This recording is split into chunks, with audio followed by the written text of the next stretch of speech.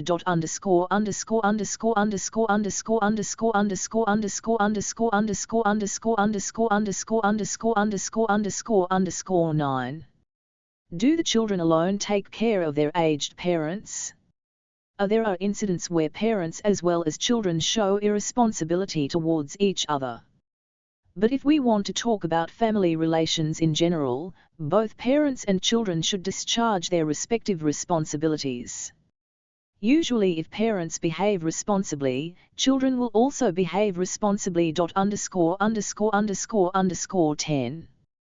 Some parents do not like to live with their children in their old age. Is it good? It may be good for them. They have to decide whether it is good for them or not. But the same parents hand over their property to the same children with whom they do not want to live. 11. How does caring for the aged take place in the rich class? What sort of question is this?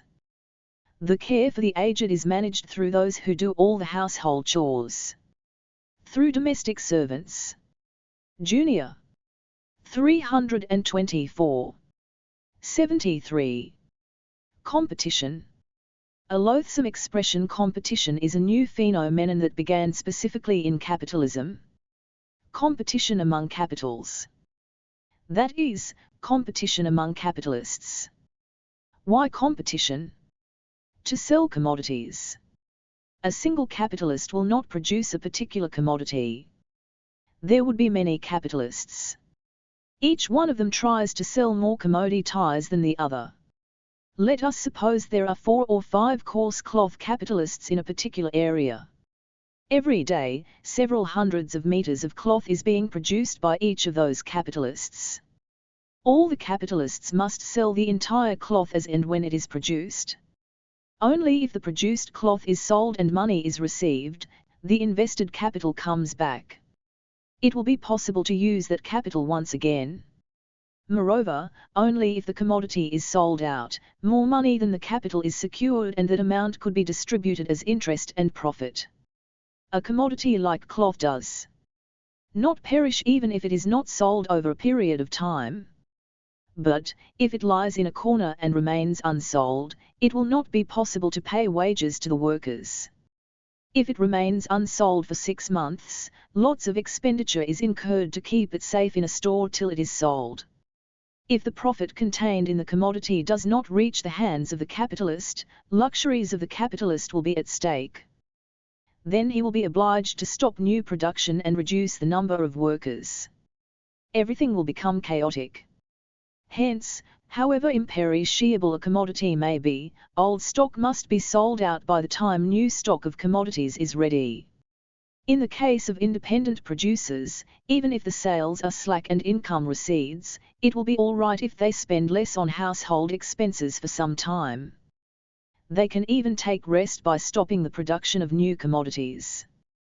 But the same is not the case with capitalists. As profit decreases if sales 325 decrease, it will be a life and death problem for the capitalists. If the requirement of the coarse cloth in the society as a whole is properly estimated and the necessary amount of cloth gets produced, that cloth will be sold easily. Not just the cloth, but in the case of any commodity, there must be a plan among all those who get the commodity produce. Only then, it will be a collective plan. But all those who get a commodity produced are private capitalists. They are exploiters who accumulate property for themselves individually. Each one of them aims at securing more property than the rest. Among such people, a collective plan is not possible. All the capitalists also have plans. But, each of them has his own plan. One does not know the other's plan. They get commodities produced in proportion to the size of the capital. They hope to sell the entire quantity of commodities produced. At times they succeed also. But they face problems many a time. Let us suppose that the cloth produced at all the coarse cloth capitalists is 500 meters. We may call this commodity supply. The situation wherein a certain quantity of cloth is sold in the market in a given day may be called market demand. Both supply and demand match if there is a demand for 500 meters when the supply of cloth is 500 meters. Then the entire commodity will be sold easily. As there won't be a collective plan in the case of each and every commodity, most of the time supply and demand of commodities never match one another. There will always be fluctuations. All the capitalists who get coarse cloth produced constitute one branch of production. In that branch, there will be companies of different capitalists. Each branch produces a particular kind of commodity. There will be capitalists of various levels in every branch of production. Competition will be there among the companies of big capitalists who operate with huge capital and get commodities produced on a large scale. Every capitalist dreams of selling his own 326 commodities on a large scale and desires that the commodities of other capitalists must not be sold. He not only dreams but makes suitable arrangements. This is how it happens: if he can reduce the production costs of his commodity to some extent, he could sell it at a lower price. If he lowers the price, he could sell more commodities than others. All his attempts are aimed at this. However, to reduce the production costs of his commodity, he has to increase the productive power. So far we have not seen the aspect of productivity. This is a new term. Competition itself will discover the path of increasing productivity. But the same path will create hurdles to competition. First we have to understand the concept of productivity. 74 productivity. Let us suppose that it takes 10 hours on an average to stitch a shirt by hand. If that shirt could be stitched in 9 hours, that is less than 10 hours, it means that productivity of stitching labor has increased. But the question is, how to reduce the labor time if the stitching is done by hand? Changes should be brought in the tools. The person who labors must pick up the skill to do labor with changed tools. Let us suppose that it takes 5 hours of labor consisting of old and new labor to produce a commodity. If that labor is reduced to below 5 hours, it means that the capacity to produce that article has increased. If it takes more labor than 5 hours of labor to make that article, it means its productivity has decreased. Productivity depends on the 327 people who do labor and the kinds of tools with which they labor. If a shirt is stitched by means of a small hand machine instead of hand, that work can be done very quickly. Productivity of the stitching labor increases. If a shirt is stitched with a power-driven sewing machine instead of a manual sewing machine, the work will be done more quickly. The productivity of the stitching labor will increase further. If weaving is done on a power loom instead of a hand loom, the productivity of the weaving labor increases.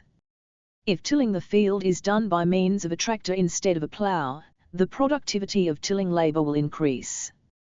Raising productivity takes place by means of competition under capitalism. It first starts with a couple of big capitalists. Because they aim at higher profit by reducing the cost of production and thereby reducing the price a little and by selling large quantity of commodities than other capitalists. Does increase in productivity take place merely by changing the tools? 1. There be any role of the workers? It is the intellectual laborers who make improved tools. The engineers and scientists who work for the capitalists too are workers. New instruments are produced due to the research which they conduct by means of their intellectual labor. In order to work with those new instruments of labor, ordinary workers undergo new training, learn new techniques and acquire new labor powers. The fact that a worker who tills the land with a plow learns how to till the land with a tractor implies that his labor power turned into another kind. There, the reason for the increase in productivity is not simply the tractor. Those who made a tractor and those who operate the tractor are mainly responsible. Rise in productivity is due to workers only. Now we have to see how labor necessary to make a commodity decreases due to increase in productivity. Here we consider the tools and the workers only. We leave out the aspect of raw materials. First we have to see the situation of 1 meter coarse cloth before and after the rise in productivity. Before the rise in productivity, old labor that goes into the 328 cloth through the hand loom is 1. The living labor of the workers is 5. The sum total of old and new labor is 6. The price of the cloth is 6 rupees. After the rise in productivity, the old labor that goes into the same quantity of the cloth is 3. The living labor of the worker is 2. Both types of labor taken together is 5. The price of the cloth is 5 rupees. The total labor necessary to make the cloth has decreased. The actual cost spent on cloth has decreased. How has the cost decreased? What has decreased in the commodity, old labor or new labor? The old labor has not decreased. Moreover, it has increased. Only the new labor has decreased. Old labor does never decrease.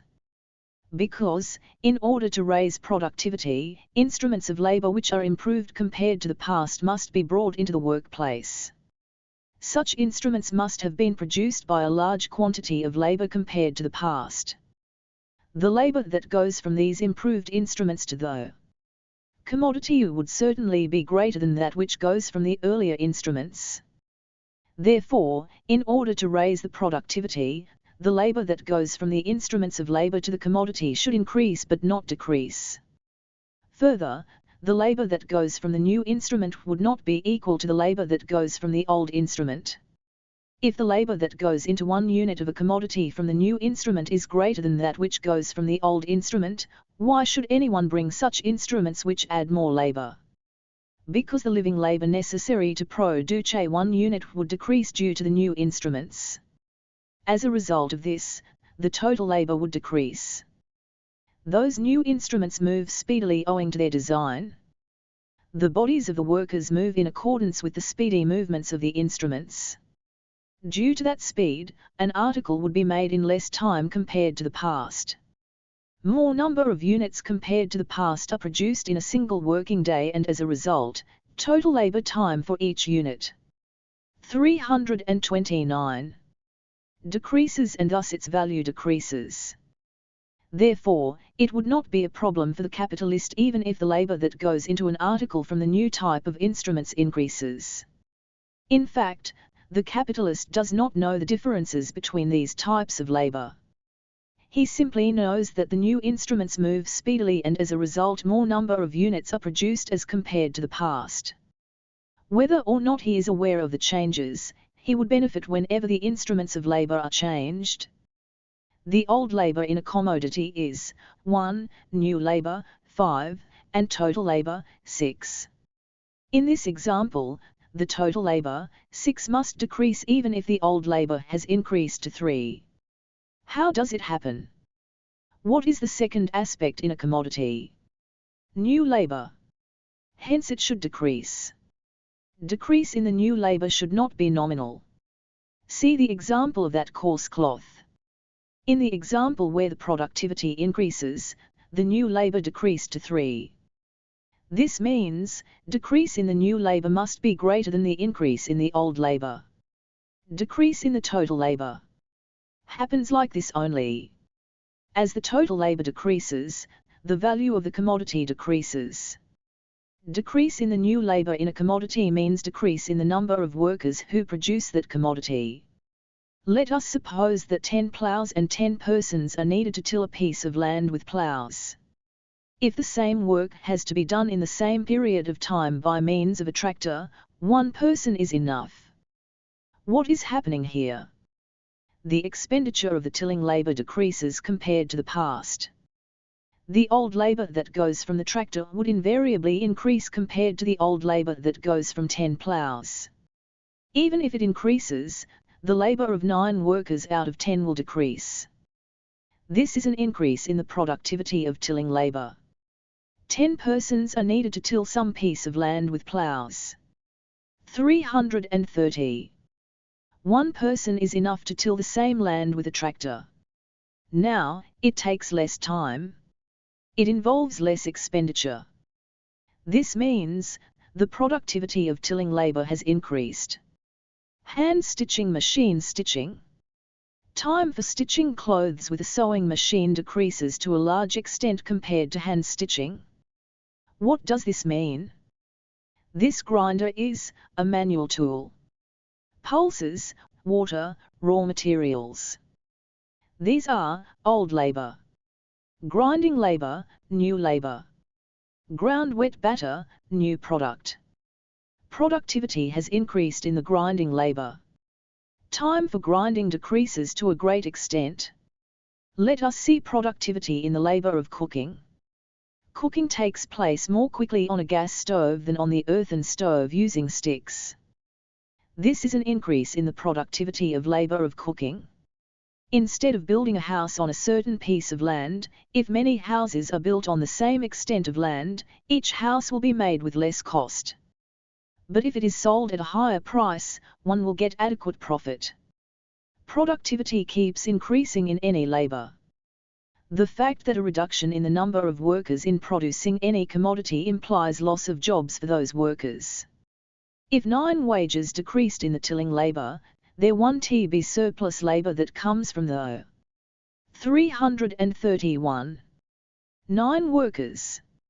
However, the surplus labor obtained from the fewer number of workers in a given work would be greater than the decreased surplus labor. It is because, owing to the new productivity of labor performed with new instruments of labor in a working day of the past, units of production now in a working day of the same length as in the past, would be many times greater than in the past. The necessary labor time which the workers spend for the sake of their wages will decrease to a great extent.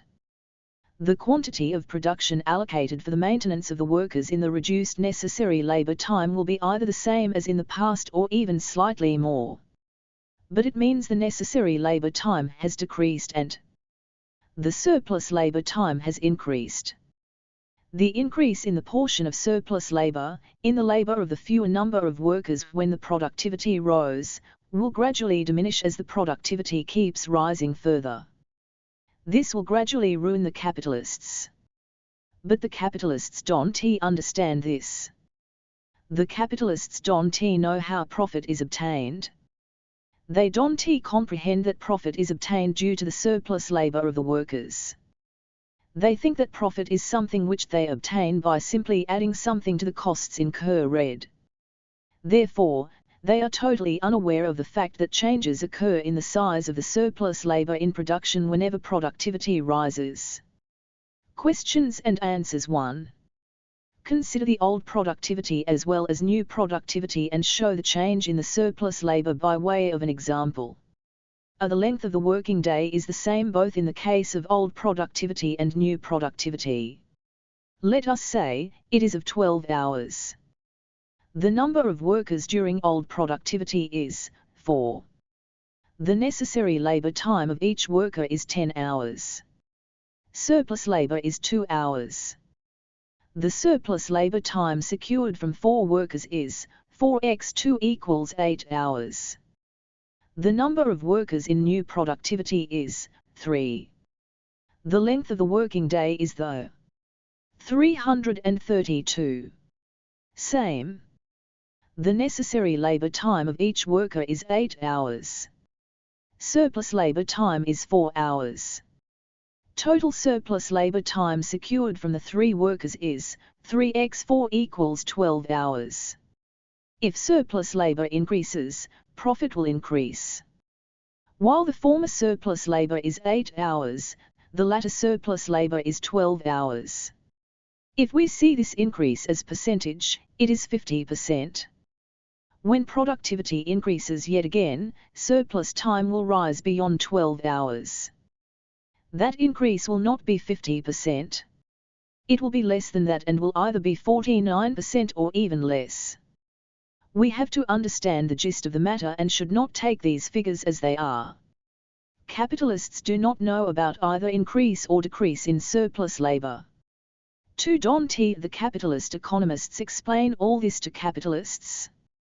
Those economists themselves do not know this at all. The teacher of the capitalist economist is a capitalist himself, isn't he it? Economist knows whatever the capitalist knows. He does not know anything more than that. The entire knowledge of the capitalist is, capital must get interest and profit. His economist also knows only this point. 3. Illustrate the rise in productivity of labor of transport. To travel a 5-kilometer distance, a cycle reaches more quickly than the bullock cart.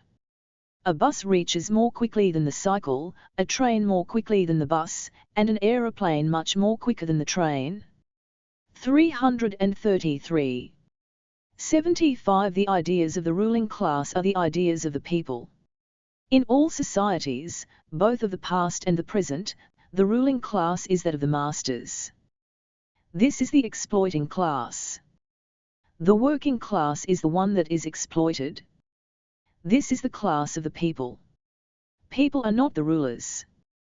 The ideas of the ruling classes prevail as the ideas of the people. The concepts of rent for the land, interest and profit for the capital are the ideas of the ruling class. These are also the ideas of the people. Where did people get these ideas from? Only from the ruling class. Ever since the days of slave masters, the source for people's ideas regarding a major issue or a minor one, is the ideas which the class of masters passed on to them. We have seen that in the capitalist system, the productive forces are constantly multiplied for the sake of profit alone and competitions are waged in a cutthroat manner. There are many more such loathsome practices. The highly detestable trading of shares is entirely the creation of the capitalist system. We cannot examine it here. Let us leave it aside and focus on a different issue, that of the horrid practice of changing the form of the products every now and then. Always new forms, brand new forms on the horizon. The latest model of today becomes outdated tomorrow. Eventually, the new one will also disappear, making room for yet another new model. The seller's know-how assumes that people would flock to buy if brand new models are offered constantly. They think if the same commodity is offered as a model different from that of other capitalists, the people would jostle to buy it. People do buy them. The buyers of the goods are not just the capitalists but also the working masses. The working masses also flock to buy the new items. There are 4 chairs in the house of a teacher.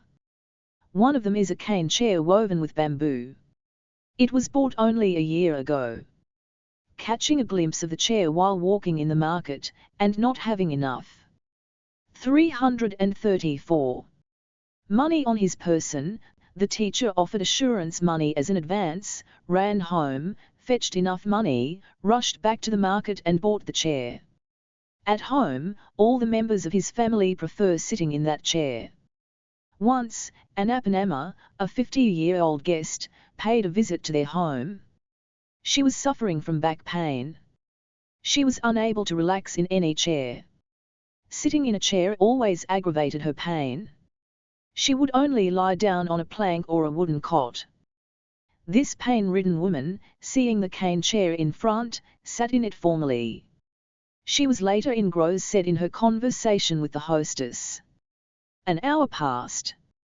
When Subhadra, the hostess, rose and said, "Let us make a move for dinner," sister-in-law the woman in pain leaped out of the chair quite agilely like an antelope.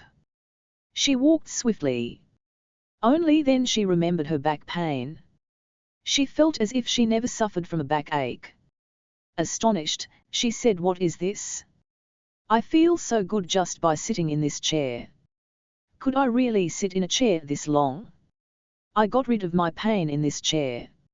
Having said so, she approached the chair again, examined it touching with her hands and settled in it again. "I will have my dinner only in this chair," she said. Subhadra brought the plates with food to the chair. "Your brother always sits in this chair only," she said to her guest, praising the chair. "Then I will buy a chair like this and take it with me." "Where can I find it?" the woman with backache was quite eager to know. That evening both the women set out to the market to buy the chair. They arrived at that very shop. There happened to be a variety of chairs and benches there, made of wood, cardboard, plastic and other stuff with decorations, weldings and fashions. But not the kind they wanted. "We bought it a year ago. It is a tall chair, leaning backwards. We want only that chair," they explained. The worker in the shop understood their requirement. He identified the model of the chair too. Having recalled everything, he finally said, "Well, that is an old model. How can you get a 1-year-old model? So many new models have arrived now. Please have a look," he said. An Apanama did not take. 335. A look at any chair? No. We want only that chair. "Can you get that model made and give us?" she asked. "The machines that make that chair must be obsolete." "Where will we find those workers now?" replied the worker. An Apanama felt quite let down. They then searched the whole of the market. Visited many shops. There were piles of goods in the market. Chairs, chairs, chairs and benches. This model was not found anywhere. The workers in almost all the shops said the same thing. "Isn't he it the old model? Isn't he it previous year's? Shouldn't he we change the old models? What comes to the shops, we sell. Isn't he the new model better? Why the old one?" A worker in a shop was an elderly person. He explained at length, "You are asking for the old model, whereas others, as they enter, would ask, 'Have you got any new models?' Even when the new ones are shown, they will ask for the newest ones." I worked in several cloth shops and footwear shops. Everywhere they demand the new models. They do not look at old models. Everyone is habituated for this. Nevertheless, these are good ones. See how fashionable they are." An Apanama was on the verge of tears. Subhadra consoled her, "Never mind, sister-in-law, you can take our chair with you, sister-in-law." Alas! Shouldn't you also own that piece of good furniture? Why do they keep harping on new model, new model? Should NT good things be available all the time, the woman with backache complained. Having visited shop after shop, her back also lost patience. New model, the woman with backache repeated with contempt. Well said. The other day when I went to buy a pan, I could not find the old type. They showed me a new one with all kinds of design around it. Only these are coming into market these days, they said. What could I do? I brought home the new one. Moreover, it is more expensive. My neighbors saw the new pan and immediately ran to the market to buy a similar one. Indeed, most people rush to buy the new models, sister-in-law. In my childhood, we used to tie the loose end of the plaited hair with woolen pieces. We bought ribbons for our children. 336. The ribbons don't exist anymore. Only rubber bands. The vermilion cosmetics are gone. Everybody now uses only sticker dots. Ridiculous, sneered Anapanama. While walking, Subhadra remembered and started narrating an anecdote. Has your brother ever sported a shirt with alphabet design before? He bought one such shirt a couple of days ago. Would it be decent for a teacher to flash such shirts? When I said so, he retorted saying, don't you adorn sticker dots, and I had to shut my mouth. For Anapanama, the market appeared to have gone insane. Too bad that the times are changing, she said in despair. Perhaps she was not aware, it is not the time that changes. In the passage of time, in the course of the sun, over crores of years, not even a second would change. What changes is only the capitalist market. That is what goes mad. Madness of profit. Madness of imposing new goods on people. Madness of making people go insane. This is the market created by those crazy people. A lad in possession of 10 shirts will buy a couple of new models when he comes across them in a shop, although he is not really in need of the 11th shirt. If not for the new models, why would he buy new shirts although he is not in need of them? A new model has arrived. Someone was seen wearing that shirt. It must be acquired. Not shirts alone, nor trousers, starting from handkerchiefs to bed sheets, from a tiny needle to a ship, every commodity must undergo some change. Is the changed system more comfortable than the previous one? Nothing of that sort. Change only in fashionable exterior. That is its novelty. Look at the pencils. The old pencils used to write with great sharpness. The pencils of today write faintly as if they are made of water. While sharpening, the lead inside the pencils breaks like broom stems. On the same pencil exterior, colors, English letters, designs, fashionable decorations, styles and much more. Not just this or that commodity. Whether the commodity used is inside or outside the house, the shape of every item must undergo change. It is not. 337. For superior quality. Not from the perspective of use value. For more profit. From the perspective of exchange value. The goal of every capitalist is to sell commodities in greater numbers than other capitalists. Not to sell high-quality commodities. Should sell by some gimmick or the other. More profit out of more sales. To sell more, the commodity style must change rapidly so that the consumers would rush to buy the altered one. The capitalist knows that if a new model is displayed, even people who are not in need would buy it, that it is quite a simple task to make them go crazy for it. It is the masters who undertake production of commodities. They are the capitalists. It is them who decide the design of commodities. Workers play no role in it. It is the duty of the workers to produce whatever their masters decide upon. Things 1t stop there. All the products which the workers use are made out of the business tactics of their masters. Whatever foodstuffs are made under the auspices of the master and however adulterated, the workers must eat them. They must wear the brands of clothes mass-produced by their masters. though. Workers must read only those cheap magazines that their masters publish. The workers must watch only those vulgar movies that their masters make. The masters will decide each and everything, what the workers must eat, what kind of clothes they must wear, what they must read, what they must watch. The workers must produce and consume whatever is decided by their masters. Where is the scope for the workers to acquire different tastes? The workers do not have an opportunity to decide what they want. The tastes of the workers will change in accordance with the goods which their masters produce. As soon as the models are changed, the tastes of the workers too would change accordingly. There is no scope for introspection to consider whether a certain thing is good or bad, or a certain thing could be used or not. It appears as if the workers buy what they need out of their own choice, spending their wages. This is a great illusion. They only buy what is available in the market. They buy what is available out there. More glitter the goods display, more enthusiastic the workers would. 338. Be in buying them.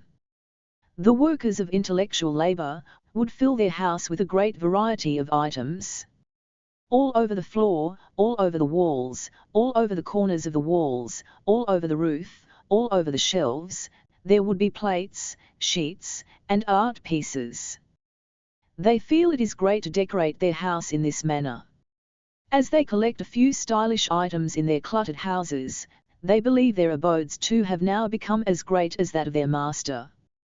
They too must taste the luxuries the families of their masters enjoy. They too must frequent hotels, roam around cities. What they visit at these places are temples and jewelry stores. These intellectual laborers are not concerned about how the factories and the workers in those factories fare in those new cities. If the workers of those places visit other places, they too are not bothered about all these things. Roads, shops, parks, hotels, and cinemas. After roaming around listlessly and spending money liberally at the temples, they come home harboring an illusion that they are living very happily. All these ideas are their own. It appears as if the working class too has its own ideas and its own culture. This self-image, however, is nothing but trashy ideas of the class of masters passed over to the working class over several generations. Whatever is the sought-after value, luxury, pretension for the class of the masters, the same would be the objective and ideal for the poor workers who eke out a living out of daily wages. It is a great fallacy that the workers should have their own, independent ideas, own individuality and own culture in the absence of the knowledge of exploitation of labor and master-laborer relation. The reality is to imitate the ideas of the masters. We should not blame the slaves of the past for mimicking the ideas of the masters. Nor should we blame the tenant farmers of the past times. We must only blame the sections of the intellectual workers of the present day for being as backward as those slaves and tenant farmers. We must blame them for being new and aware of their livelihood options. As long as the working masses remain like this, their ideas would be nothing but those which they learned from the ruling class. 339. Questions and answers 1. Ask a tenant farmer, why do you pay rent to the land which you are cultivating? What does he have to say? He will say, alas, the land belongs to the landlord, doesn't he it? How can I refuse to pay land rent? You give grain as rent. The landlord uses that grain. Will the land use it? Why should you pay rent for the land? Think about it.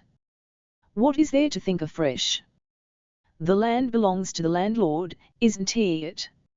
How will the landlord's family live if it does not receive rent? How are the families of tenant farmers living?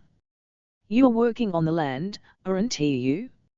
Similarly, the landlord's family too can do labor on a piece of land as you do, can't they? In fact, all of you can cultivate together, raise crops, share the grain and live comfortably, can't you? Think on those lines. No way. What are you talking? Does a guy with so much property step into the field and toil? Don't ask, will he do? Should a human being, if he is a human being, do some labor or the other? Is it good or not to do some work or the other? Think along these lines. It is good for those who do not possess fields and the like. But why should a landowner do work? How, in fact, did he get that land? Why didn't he get it? His fathers and grandfathers had earned it and passed over to him. Did our forefathers leave us a single penny? How did his fathers and grandfathers earn so much land? I have no idea, perhaps earned it by toiling some time ago. This is how the discussion would proceed for any length of time. To ask any worker who is working under a capitalist, why should the capitalist get profit?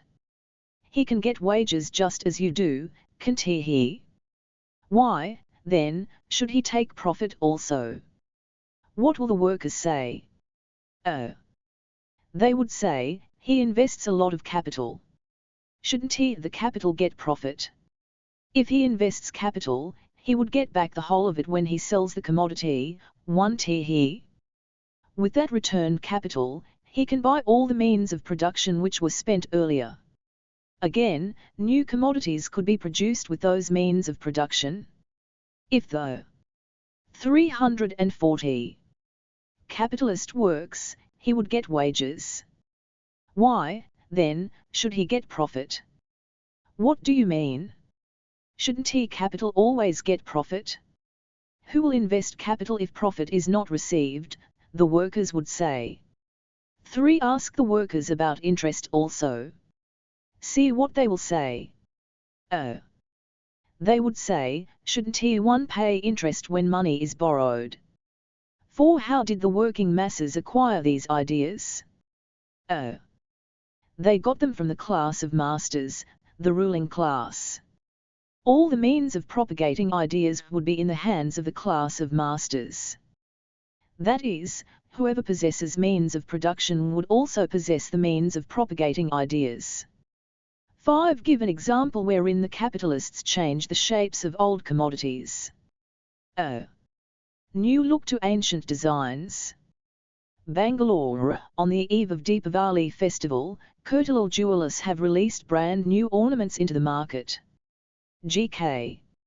Sripathi Rao, the regional manager of Kurtalal, told that they were refashioning the most antiquated traditional jewels with modern designs. He also said, they have transformed brand new ornaments into antique style. The capitalists change the shapes and forms of each and every commodity like this. They change new ones into old ones and old ones into new ones.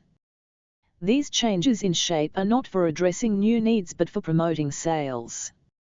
Customers would buy again if the commodities reappear in new form. This is a business tactic. People would buy those goods even if they don't need them. What is the job of this manager in the photograph?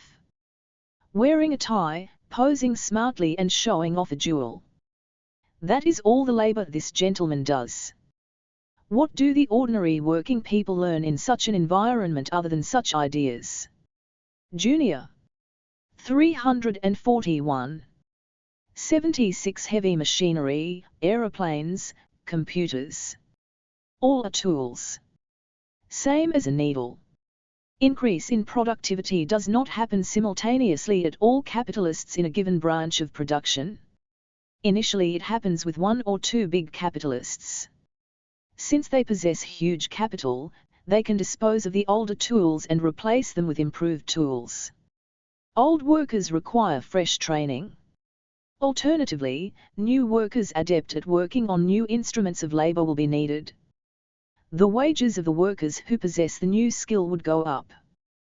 Two factors are necessary in order to increase productivity: improved tools better than in the past and workers who possess the labor skill which is technically better than the previous one.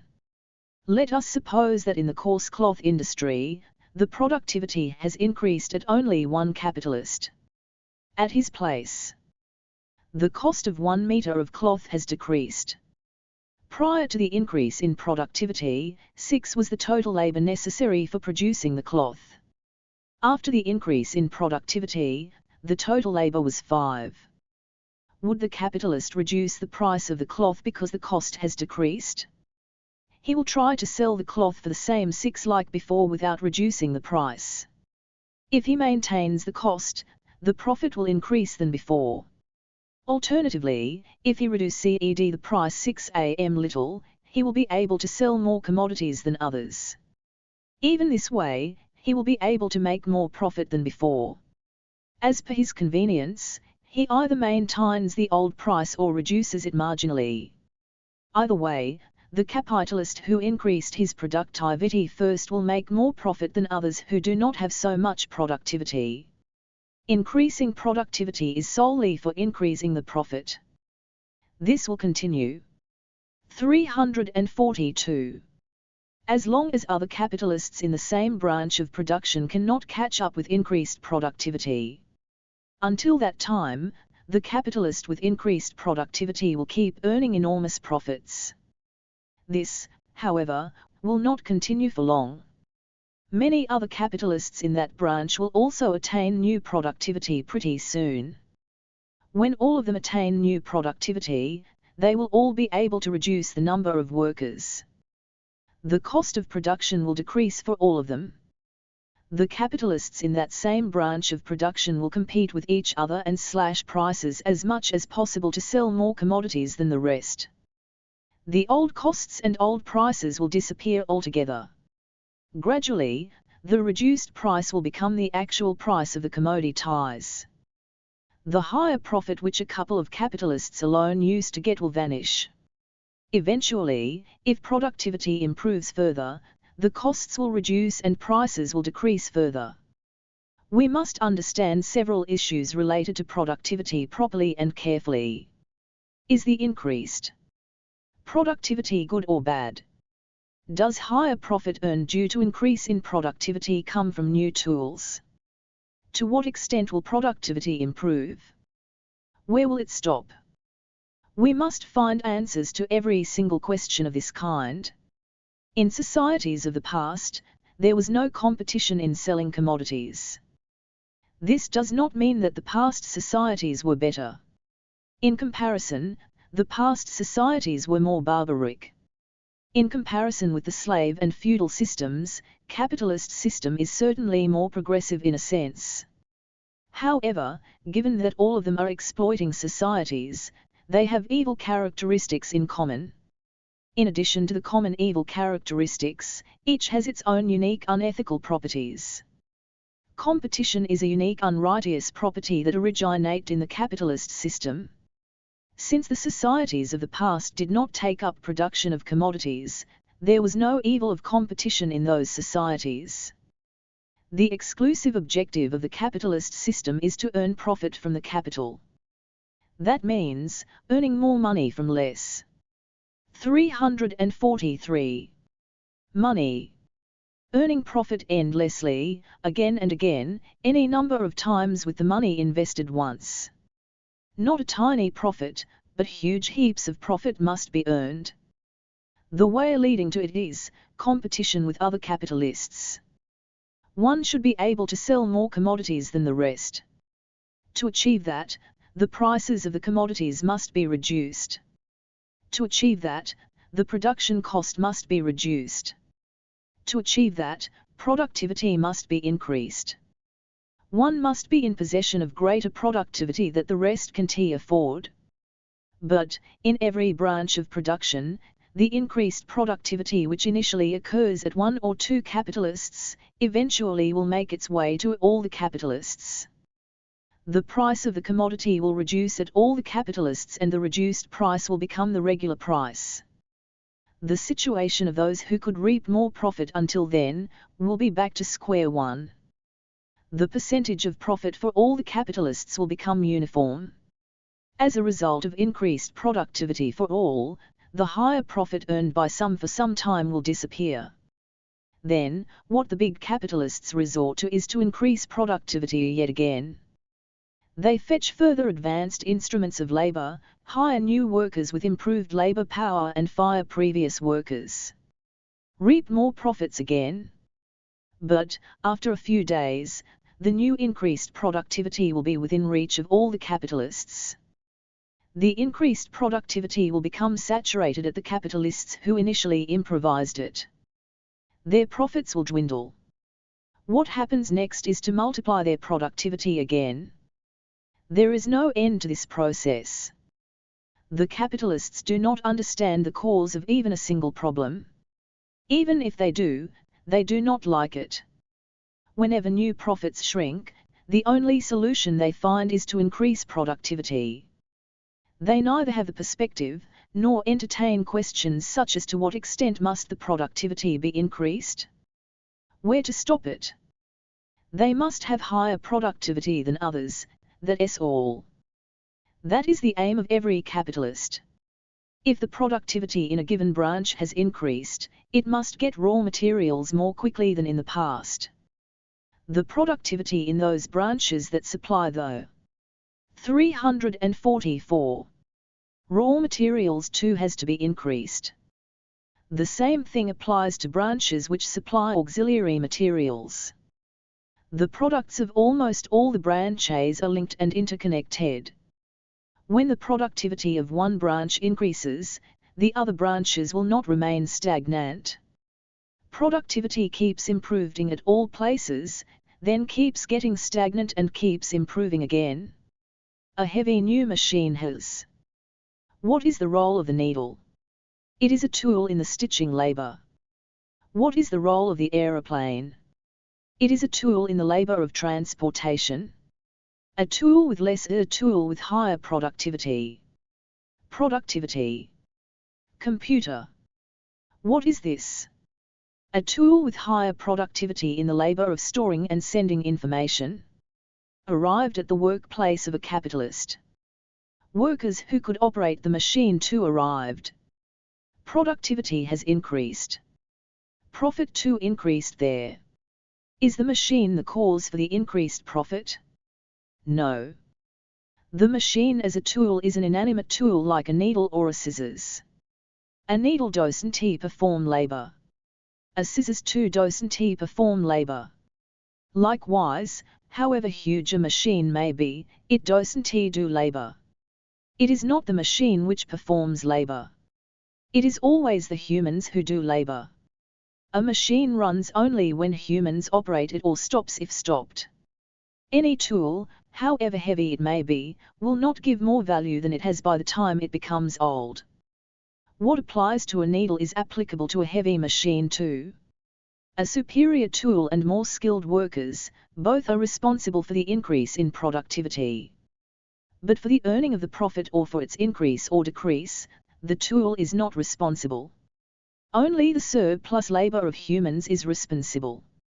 In the capitalist system, invention of new machines becomes a unique feature for constant increase in productivity. 345. Strange developments are possible due to machines. But, unless we understand properly the fact that machines do not perform labor, it appears as if the machines do the labor and so much more labor when we look at them. This perception is erroneous. Buses, trains, aeroplanes, computers, all are machines. With respect to doing labor, a machine is not very different from a needle. With regard to yielding value, any machine, however large it may be, will give whatever value it has, neither less nor more than what it possesses. 1. The capitalist possessing increased productivity earn more profits up to a certain period. That additional profit is also earned from the surplus labor of the workers, not from the new machines. We cannot, however, examine all these calculations here. Apart from new tools, there are a few more causes for the increase in productivity. Attempts are made in multiple ways to reduce the time necessary to produce something. In the labor of raising living things such as plants, animals and fish, many kinds of chemicals are used. An animal like sheep grows in 2 or 3 years in a natural way. But it will grow within 6 months if chemicals are administered. In such a case, the labor time necessary to rear a sheep decreases and more profit is obtained. If we spray chemicals over vegetable plants, which naturally grow in 4 months, the plants will grow within 2 months with a weight 4 times more than their usual weight. Profits increase if we resort to adulteration in the production of everything: milk, cereals, medicines, etc. It is not possible to think about ethics, health, and naturalness in any business under capitalism, whose exclusive aim is to secure nothing but profit. Terms such as ethics are meaningless under capitalism. Wherever and in whatever manner profit has increased or decreased, the cause is nothing but labor. When we deduct the portion of means of production from the price of a sold commodity, whatever remains, whether it is more or less, belongs to living labor only. If we deduct the portion of wages, surplus value remains. 346. We should never forget the fact that whether huge or small, profit is invariably earned from surplus labor. Questions and answers. 1. Stitching by hand has been outdated and machine stitching has been introduced. Productivity in the stitching labor has increased. Isn't the stitching machine the reason for it? A no. While referring to productivity, we must consider the tools as well as people working with the tools. We should not consider any one aspect in isolation. If there is a stitching machine, shouldn't people who are adept at machine stitching also be available? The machine is made by workers who knew machine technology, and it is workers who are acquainted with the new labor power that work on the machine. The actual reason for increased productivity is the workers who work. 2. Let us suppose that the value added to the shirt is 1 paisa when the shirt is stitched manually using a needle. If the same shirt is stitched using a machine, will the value added to the shirt through the new tool be higher or lower than a paisa? Certainly higher. It will take several thousand times more labor to make a machine than to make a needle. However, while only 1 or 2 shirts are made using the needle, a few hundred thousands of shirts will be made using the machine. If we go by all these calculations, the value added to the shirt through the machine is invariably higher than what is added through the needle. 3. It takes 10 hours to stitch a shirt manually. On the machine it takes only 2 hours. In that case, will the labor of the machine worker have a value of only 2 hours while that of the manual labor is 10 hours? And not so. For identical work, work of more hours will have higher value and work of fewer hours less value. The manual stitching work and the machine stitching work, however, are not identical. Their values will not be identical. They are different. Not only that, labor, regardless of the form and duration of hours, when converted into value, will not be counted as same number of hours of value. In terms of value, manual stitching work of 10 hours will not remain as a value of 10 hours. It will either be higher or lower. We need to consider an example here. Let us suppose that labor of 10 hours will be counted as a value of 4 hours. Likewise, we must also convert the hours of machine stitching. Let us suppose that the value of 2 machine stitching hours is 3. The value of the machine stitched shirt should be lower than the value of the manually. 347. Stitched shirt. The value added through the tool to the machine stitched shirt will increase and the new labor value will reduce. When these two combine, the total value will decrease. 4. When productivity is low, the value of a meter of cloth is 6. Let us suppose 2 is its surplus value. After productivity has increased, the value of the same cloth now is 5. If the cloth is sold for 5, will its surplus value still be 2? It may be under certain circumstances but not in others. The capitalist increases productivity to earn more profit than before. Although the production cost has reduced by increasing productivity, he will still sell the product at old price to make more profit. If the commodity is sold at new price, how much would be the profit? It depends on several factors. The profit certainly will not be less than before. This is because, although living labor added to the commodity has reduced to a small extent, the surplus labor time will increase since the necessary labor time within that value has decreased. In this manner, the old profit will either remain constant or increase a little. 5 computers have arrived on the scene. What labor, then, remains for the workers to do? We don't raise this question if we understand computer as a tool. If the worker who works on the computer remains 10 hours daily at the workplace, it means that he is working 10 hours daily. His working day remains the same before and after the arrival of computers.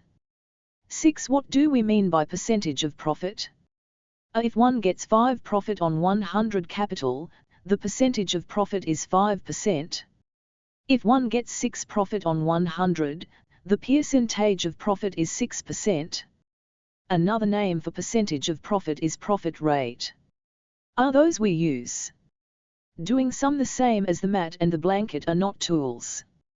7. What are these, the mat and the blanket? Are they tools? Tools which when labor. Sleeping is not performing labor. Hence, all these are tools only. 348. 77. Unemployment is the creation of capitalist system. If productivity has increased in a branch of production after the introduction of improved tools, it would mean that a large number of workers have been rendered unemployed there. One of the unique evils of the capitalist system is unemployment. This did not exist in the old societies. None among the slaves would remain unemployed. None among the tenant farmers would remain unemployed either. They would always find some work so as to earn their livelihood. Unemployment is the creation of the capitalist system alone. To understand this aspect, we must examine and evaluate a few things here. Let us consider one labor or the other. Either the labor of weaving or that of stitching. This labor can be performed either with a tool or a machine.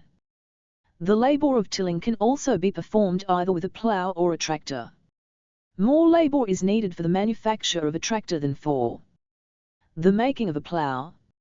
If the total labor necessary for making a plough is 2 hours, let us suppose that the total labor necessary for manufacturing a tractor is 12 hours. Extra labor of 10 hours is necessary to manufacture a tractor as compared to a plough. This means, the number of jobs needed to manufacture a tractor is more than that required for the making of a plough. Absolutely true. However, it is not sufficient if we look at this matter only up to this point. How much labor would a tractor, made from an extra labor of 10 hours than that of a plough, reduce through its presence at the workplace? In other words, how much of the work previously needed for tilling with a plough will be reduced as a consequence of replacing the plough with the tractor? Will the tractor reduce the labor by 10 hours only? If labor of 10 hours, 349, has increased at the workplace where tractor is produced and only 10 hours of labor is reduced at the workplace where tractor is utilized, then it would not be equivalent to the increase in productivity. Increase in productivity doesn't mean that the amount of labor time which increased at one place is proportionate to decreased amount of labor at another place. The quantum of labor reduced should be much larger than the labor that has increased. During the lifetime of the tractor that was made from 10-hour excess labor as compared to the plough, there must at least be a reduction of 11-hour labor. Only if it happens so, it is equivalent to the increase in productivity. Only such an instrument of labor could enter the workplace. Heavy machineries will reduce the labor by several hundred times at the workplace if the time taken for their making is compared to the time they reduce. Although more labor is required at the site of production of these heavy machineries, a large number of jobs are eliminated many times at the workplace where these machines are actually used. Suppose at the place of tractor production, additional jobs are created for 10 persons as compared to that of the making of plough, it will make the jobs of 50 people redundant at the workplace where the tractor is used. The capitalists introduce machines, not to maintain the original number of workers but only to reduce them. Question: does it mean that increase in productivity is not good? Answer: to understand if an issue is good or bad, we must consider its relations and context. In isolation, increase in productivity is certainly a good thing. Grinding paddy in a mill, instead of people pounding the same in a rice pounder, would reduce the physical labor. The labor time will be reduced. Stitching clothes with a machine, instead of doing the same manually, will reduce the physical labor as well as labor time. Therefore, increase in productivity in any field of production is an excellent thing. A fabulous thing. However, if the increase in productivity takes place in the realm of the master-laborer relation, and if it remains under the control of the master, the positive aspects of this outcome will not reach the workers. They will only favor the master. At the workplace of a capitalist, 10 workers are employed. Their working day consists of 10 hours. Superior instruments of labor have arrived there. If all the 10 workers work on the new machines, the quantum of work as previously done will be completed in half a day. What must be done now? All the 10 workers must be trained on the new machines. The workers must continue in their jobs. But, the work hours for all must be reduced. If events take this turn, then the working people are benefited. This, however, is not a beneficial thing for the capitalists. Here, we must learn a new term called contradiction. Contradiction means conflict, opposition. We see here a class of the masters that exploits labor and a class of workers that is exploited. Any aspect that favors one class harms the other class. That means the situations of those classes are in contradiction. When productivity at the workplace increases and the working time of the workers decreases, it will be harmful for the master because that change will not earn more surplus labor for the master. In contrast, if the working time is not reduced despite an increase in production, it would be detrimental for the working class. It is the working class which experiences both harm and benefit. The benefit or harm which the master class experiences is not real or genuine. If the labor time of the workers decreases, we can say, alas! It is harmful to the master. But it is harmful in the master's view. When productivity increases at the workplace of the capitalist, he will remove some of the workers. He will impart new training to other workers or employ brand new workers. That means, as a result of increased productivity, a large number of workers will lose their jobs. The working time of those workers who are retained does not reduce at all and remains the same. They will have to work for the same duration as they did before the increase in productivity. Regardless of the magnitude of the increase in productivity, the working hours will remain the same. The workers who remain employed will be toiling full-time. Then what is the benefit of increased productivity for the workers? 351. Within the realm of the master and worker relation, even if the productivity is increased 100 times, it will benefit only the masters but not the workers. Another problem is encountered in the case of increased profits of the masters. As the number of the workers is reduced, the surplus labor earned from the workers is also proportionately decreased. The real profit is earned from the surplus labor, isn't it? The capitalists fail to understand why the profit rate is dwindling when heavy machines are employed and productivity is increased. Since they do not have the concept of surplus labor, they do not think from that perspective. As soon as the profits shrink, they increase productivity and aggravate the problem further. As productivity increases, the problem of unemployment keeps escalating in all branches of production. Since that is the case, should the workers oppose increase in productivity?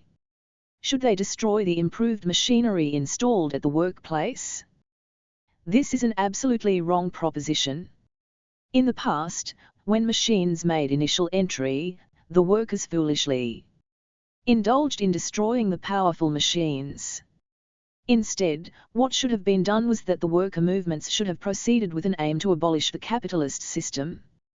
Since abolishing the capitalist system is not possible immediately, opposing the heavy machinery would also become necessary under certain circumstances. Otherwise, the movements should demand jobs for all with reduced working hours. But, the workers may not even achieve short-term good results due to such movements. UN employment is inevitable. Hence, the actual movement should aim at abolition of capitalism. Constant increase in productivity will also pose a new problem for the capitalists. The grim problem of selling the heaps of commodities. Every day more goods are produced than the day before. A capitalist who could sell a cloth of 100 meters with relative ease will invite the trouble of selling the cloth of 200 meters by multiplying the productivity. The productivity will go up even further, to 1,000 or 2,000 meters. In any capitalist system, the goods are produced not keeping. 352. In view of the real requirements of the system, the goods are produced not even with the understanding of the market needs as to how much of a particular commodity can be sold in the market. This is only done with greediness to acquire more and more profit. The unique characteristic of the capitalist system in producing the commodities is not to generate just that much quantity that can be sold but to attempt at selling as much produce as is produced. Not production as per demand but to create artificial demand as per production. This problem of unemployment did not exist in societies of the past. In the context of the slave-master and slave relationships, every slave would have a master. He would make the slave work for him. He provided food for the slave. It is an altogether different issue that the provided food might not satisfy the hunger of the slave. Under feudalism, every tenant farmer would have a piece of land. There would be an opportunity to do labor and thus the means to satisfy hunger. But, the new problem of not getting work and consequential lack of food arises only under capitalism. By this we should not infer that the past societies were better than the present-day capitalism. We need to understand what the new problems are and how they cropped up under capitalism. Increase in productivity is a very good thing. It reduces the labor time of human beings. But such a good thing is under the control of capitalists and hence its good result goes to the capitalists and not to those who perform labor. Unless we understand the connection between the increase in productivity and unemployment, we cannot understand the nature of capitalism. We also want to be able to understand what kind of further problems it would lead to. When productivity increases and goods pile up in heaps, the regular marketplace is not sufficient to sell all those heaps. Even one's own country will not suffice. The population of that country cannot buy all the produce. In that event, the only way left for the capitalist is to load the goods on ships and go in search of foreign markets. There will be local capitalists in those foreign lands. Or else, there will be independent producers in those countries. They too. 353. Produce similar products and sell them. The foreign capitalists compete with the local capitalists and sell their products at lower prices.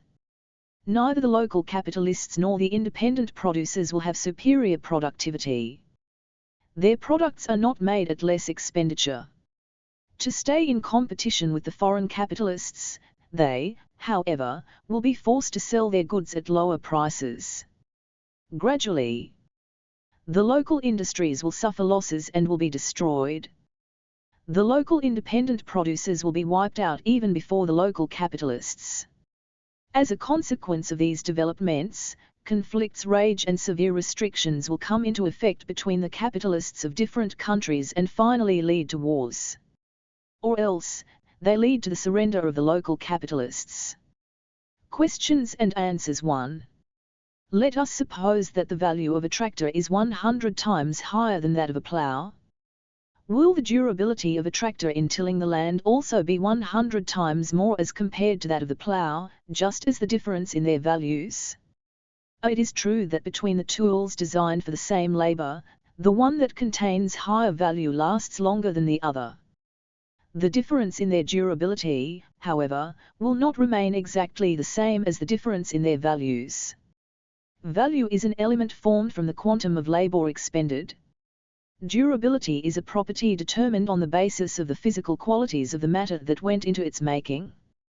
The difference in the durability therefore doesn't exactly depend on the difference in the value.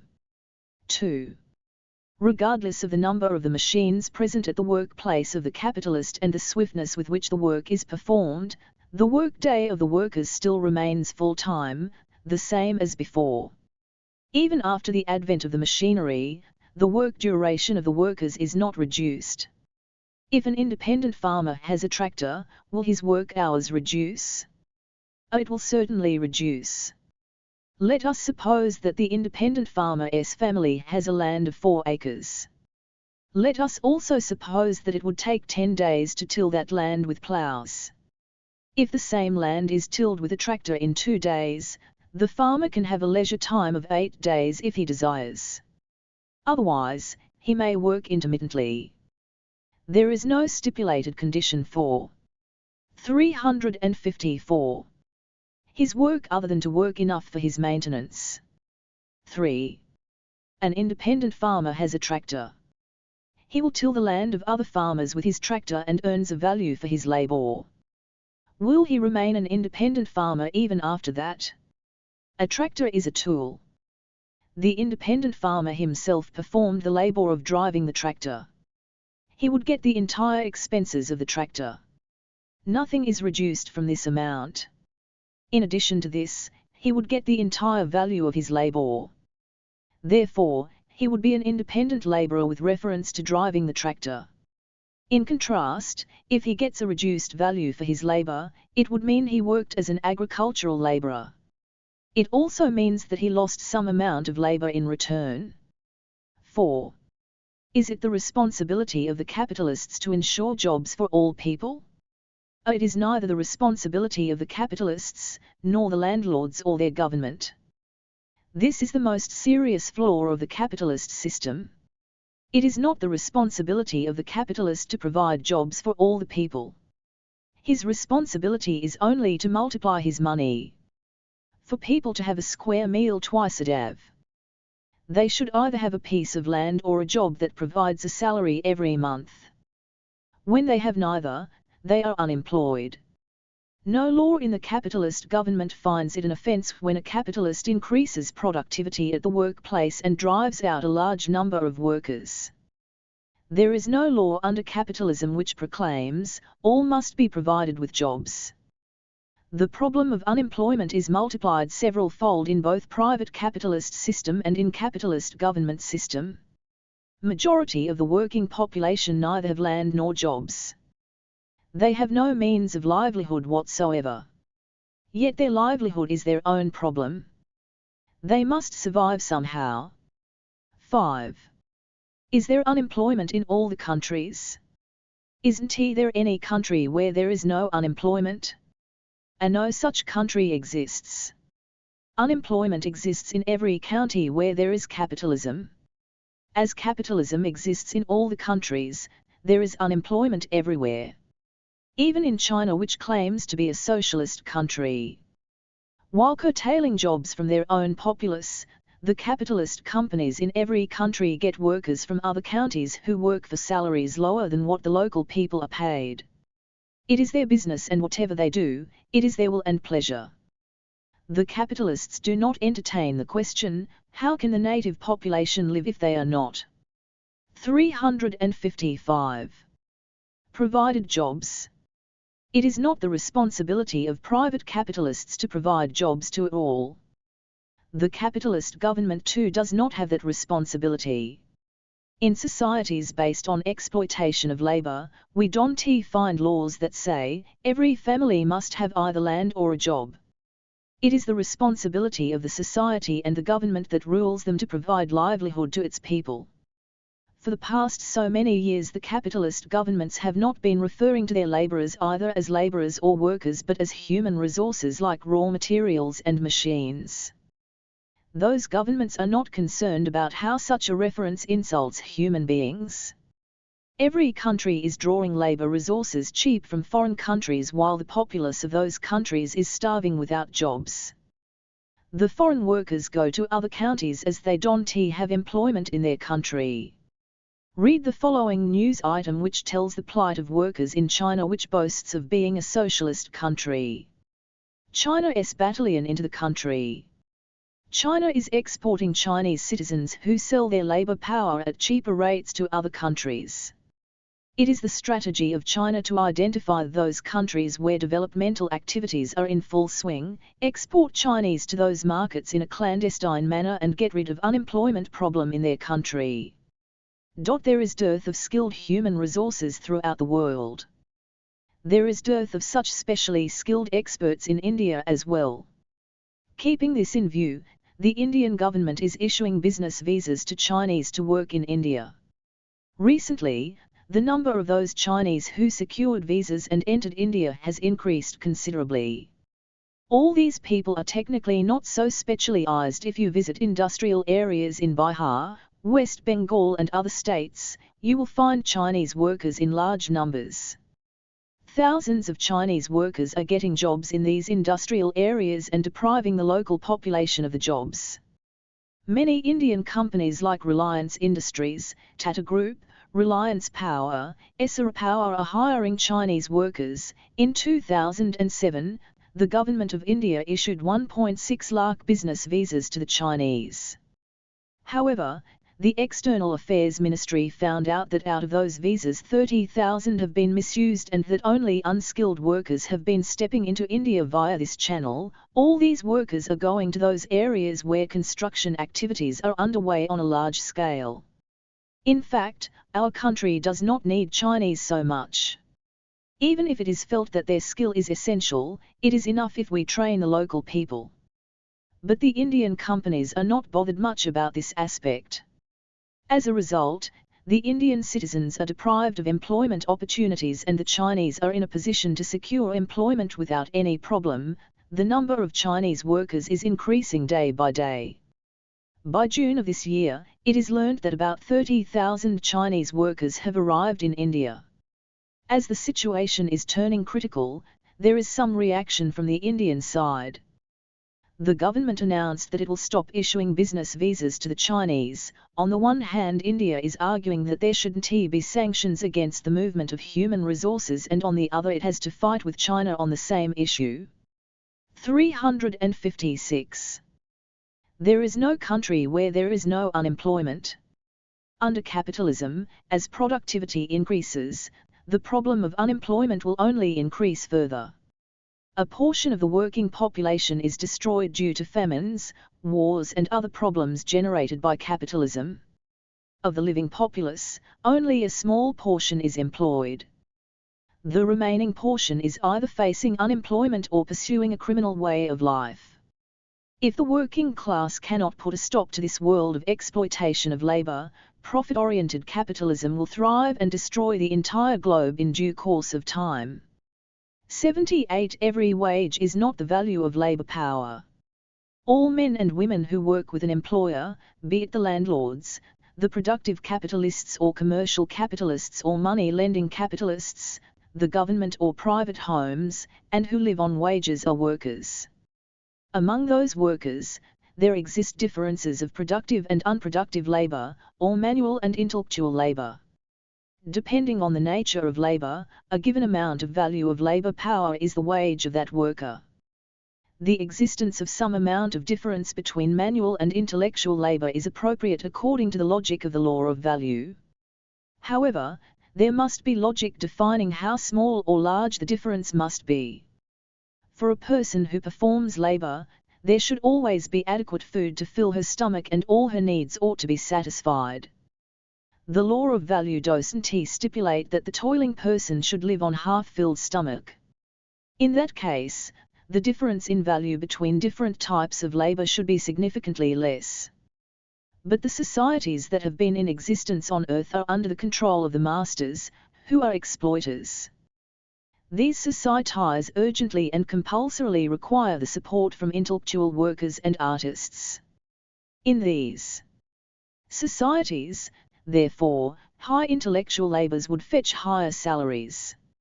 In a capitalist system, the salary of a university professor remains 20 to 30 times larger than that of a bus driver or a postman. It is not so only in the matter of salaries. In addition to those fat salaries, they get several special privileges. Whatever be the kind of labour that people perform, they need the same food and shelter. The difference in the quality of food between the professor and the postman is commensurate with only the logic of exploitation and none other. The perspective of those who do high-level intellectual labor demanding huge salaries would be, we received higher education. We are great intellectuals. Our income should be 100 times more valuable than that of an agricultural laborer. They say and feel like that. There is another anomaly regarding the wages. This anomaly relates to the salaries of those people such as presidents, governors, chief ministers, prime ministers, other ministers, collectors and 357 directors. If we measure the salaries and the bundle of special privileges that these people receive, there will be no correlation between the heaps of value and their value of labor power. If at all they perform any labor, it will only be unproductive labor. If a minister boasts of toiling for 18 hours a day, there will be no trace of even unproductive labor in those 18 hours. All these hours of labor would constitute neither labor nor work. No person who toils 18 hours a day can become a president, a governor, or one or the other sort of a minister. A worker of 18 hours would be the manual laborer toiling 2 successive shifts in a mine or a factory. Therefore, the salaries earned by the great ministers are nothing but a part of the mass of surplus value of the productive workers. Milk is white, but all that appears white is not milk. Salary is certainly the value of labor power. However, everything that takes the form of salary is not the value of labor power. Only the wages of workers qualify to be defined as wages. 358. The salaries of the capitalists, the presidents and the governors are all false income under the guise of wages. The activities of the president who receives salary every month do not consist of either manual or intellectual labor. The ministers are also of the same kind. They only pretend to be working hard, no more no less. As the capitalist system keeps increasing productivity gradually in its own way, the problem of unemployment grows progressively. The solution identified for this problem by this system is unemployment allowance. Tossing arms to the unemployed. The teeming larks and craws of unemployed people who are willing to perform any kind of labor must remain without work and be content with the arms thrown at them and perish prematurely, starved, sick, and humiliated. Alternatively, they must end up as mad people, thieves or murderers. Where does the unemployment allowance distributed by the government come from? Only from the taxes.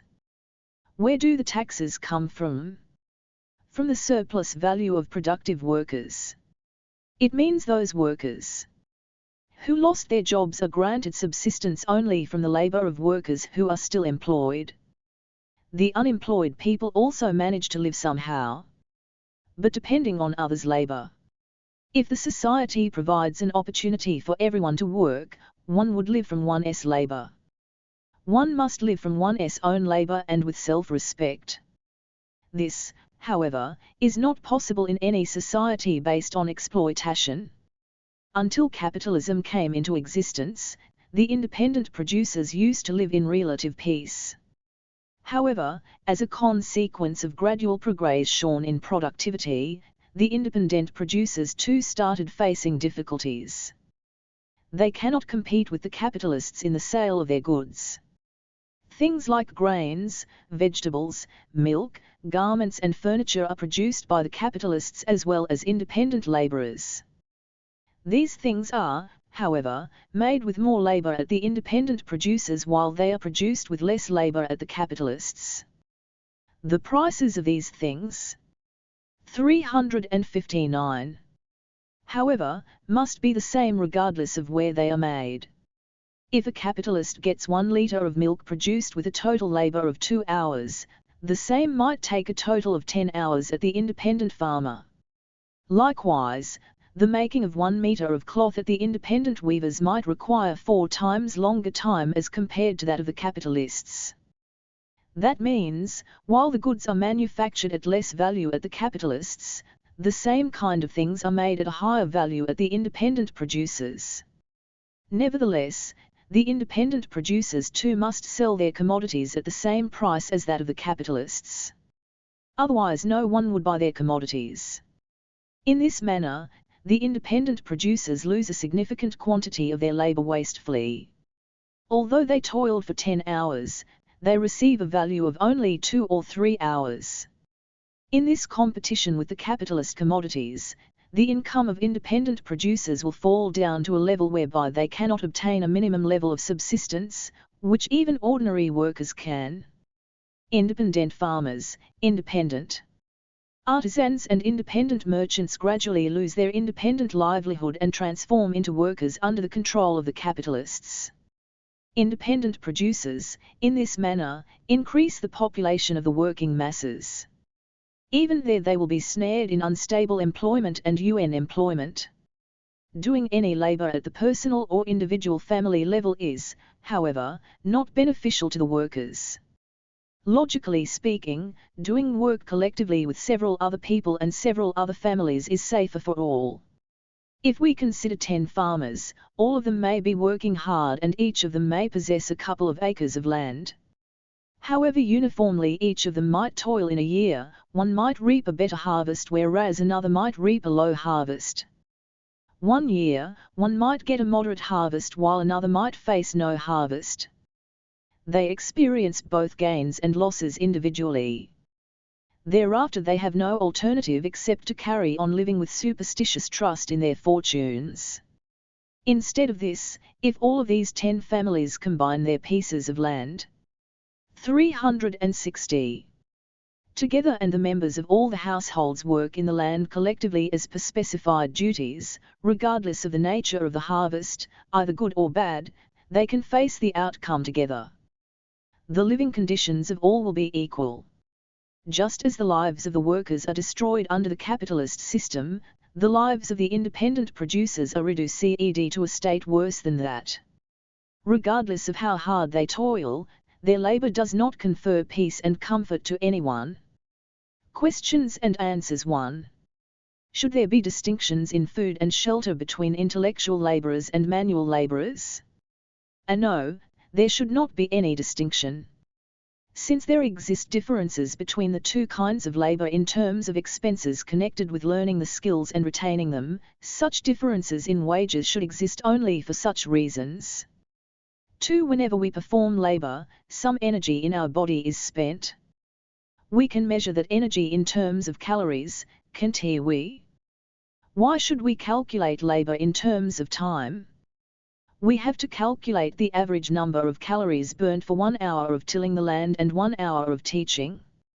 Can't we determine the values based on the number of calories burnt? If we consider one particular intellectual labor and one particular physical labor of the same duration, more number of calories are burnt while doing physical labor as compared to intellectual labor. It follows that if we go by the number of calories burnt while doing some labor, labor of tilling should have more value than the labor of medical treatment. If the labor of medical treatment possesses less value than the labor of tilling, there would be no people who would like to become physicians and it would not be possible to impart medical education. The main reason for the formation of value for any given labor depends on the kind of things needed and the time necessary to acquire that labor. To learn the labor of tilling the land, we need a plough and oxen. To learn medical education, we need many things such as many years of study, many books, teachers, laboratory equipment, etc. If we calculate these factors in terms of calories, many more thousands of calories would be necessary to learn any intellectual labor compared to learning the labor of tilling. All people need food and shelter in common, irrespective of the kind of labor they learn. But the process of learning a particular labor makes a lot of difference.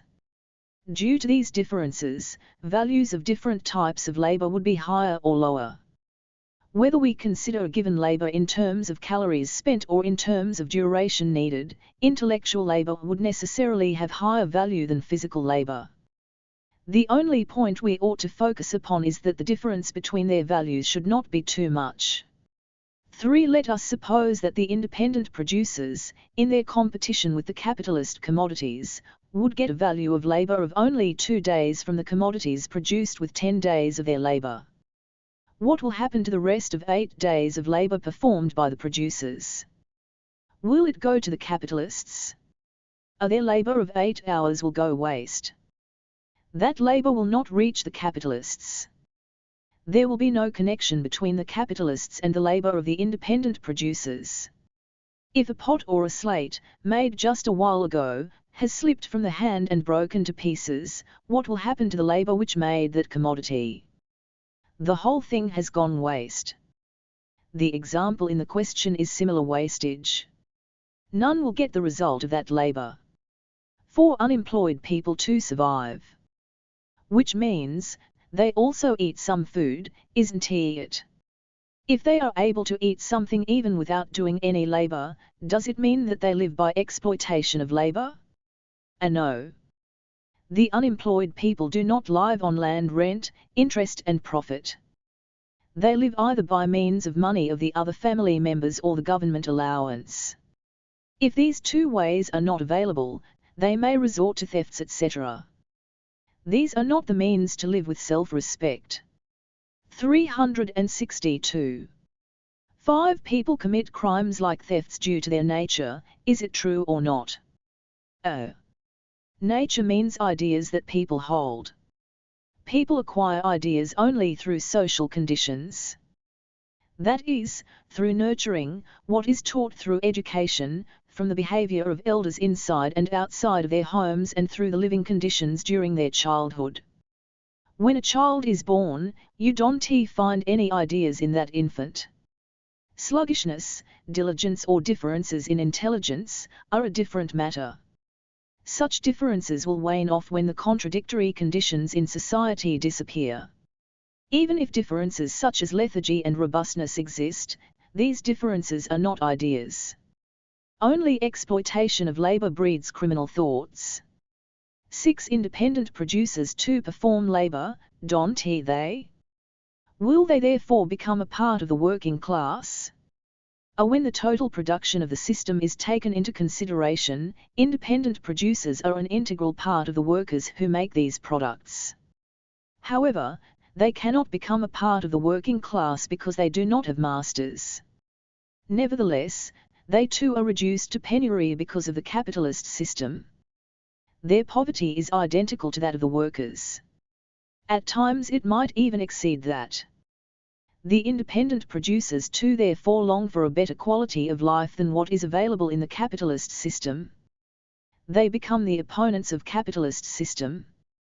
Gradually they too become part of the working class. 7 Is the system of independent producers good for the society since there won't be exploitation of labor? What if all people live as independent producers? There also exist many contradictions. Each one is concerned about only himself. All of them will have to sell their commodities. Some can sell their commodities and some cannot.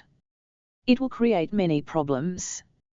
8 If we say that the salaries of the capitalists are not the values of their labor power, how should we understand them? If you read some news items in the next lesson, you will come to know whether you should call those incomes value of labor power, value of labor or exploitation of labor. See news items in the next lesson. 363. 79 Some samples showing the incomes of capitalists. News of this sort appears frequently in the newspapers. See some of the news reports that appeared recently. From these news reports we will know the nature of the incomes of the capitalists compared to the incomes of the workers. See the following samples. Salary magic. New Delhi, as part of austerity measures, Anil Ambani did not take any salary or commission from his group of companies. Even though he did not take any salary, the remuneration he got is huge. He received more than 50 crores of rupees as remuneration by way of sitting fees and commissions from the preceding year. It is worth noting that while he received rupees 43.43 crores as salary from his entire group of companies during 2007-08, Anil received rupees 52 crores in the form of commissions from 3 companies during last year. While Anil's salary increased 18 times during 2007-08, it increased by 24% during the previous financial year. In this news report, some portion of the income of a capitalist is seen. This capitalist is the chairman of 5 listed companies. He should work for 8 hours a day in each company, shouldn't he?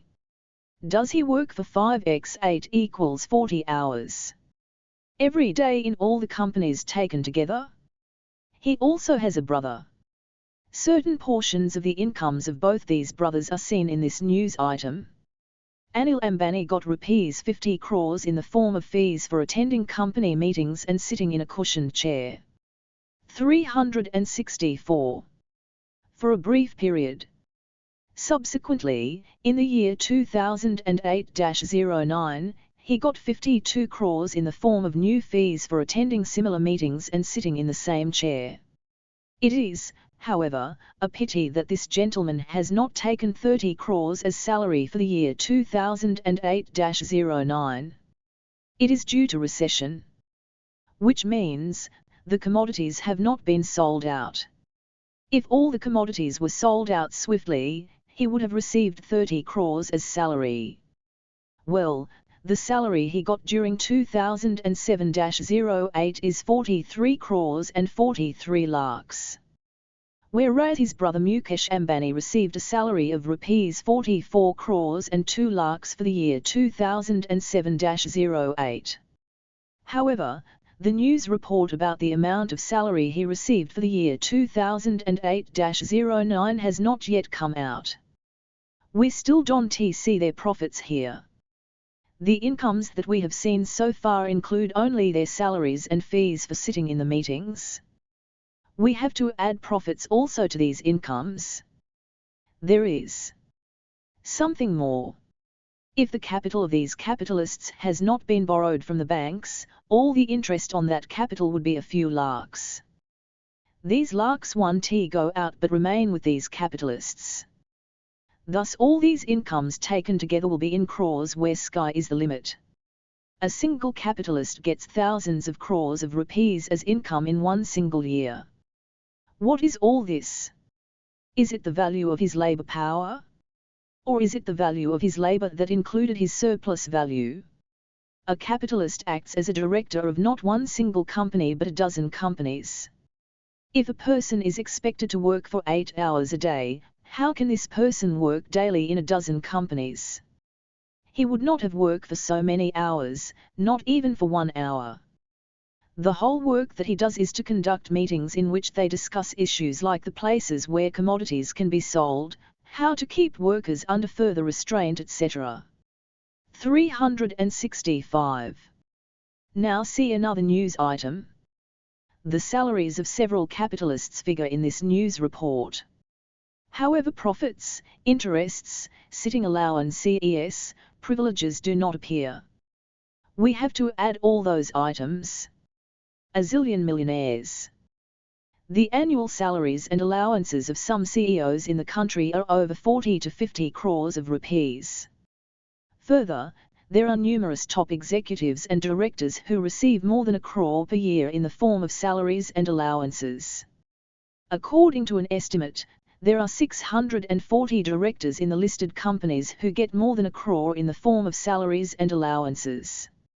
If we take private companies also into account, the number will be more than 3,000.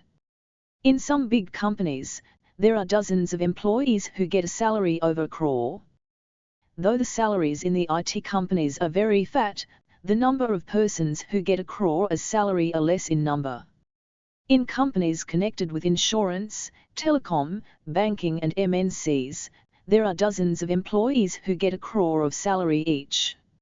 According to the sources of industry, there is a Wide gap in the salaries and allowance of employees at various levels in the manufacturing sector, while such a gap is scarce in the IT companies.